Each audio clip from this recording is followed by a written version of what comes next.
Thrikkunnapuzha കാട്ടൽ market Gurudeva തെക്കൻ സമിതി നാട്ടുകാരുടെ സഹകരണത്തോടെ നിർമ്മിച്ച സാരഥി തെക്കനോടി വള്ളം നീരണിഞ്ഞു. 62 അടി നീളത്തിലും 40 തുഴക്കാർക്ക് ഇരിക്കാവുന്ന വിധത്തിലുമുള്ളതാണ് വള്ളത്തിന്റെ രൂപകൽപ്പന. ഞായറാഴ്ച ഉച്ചയ്ക്ക് 12:30-നും 1-നും ഇടയ്ക്ക് നടന്ന ചടങ്ങിൽ ചലച്ചിത്ര താരം കലാഭവൻ മണി വള്ളത്തിന്റെ നീറ്റിലിറക്ക് കർമ്മം നിർവഹിച്ചു. വള്ളത്തിന്റെ മുഖ്യശില്പി കോഴിമുക്ക് സാബു നാരായണൻ ആചാര്യയെ ആദരിച്ചു. ജില്ലാ പഞ്ചായത്ത് അംഗം എ കെ രാജൻ, സമിതി ഭാരവാഹികളായ ആർ രാജു, സുഗതൻ തുടങ്ങിയവർ സംസാരിച്ചു.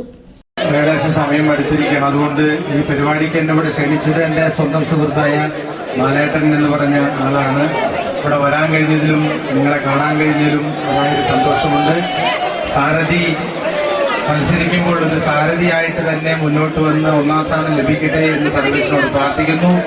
നിങ്ങൾക്ക് എല്ലാവർക്കും എന്റെ നന്ദി, നമസ്കാരം.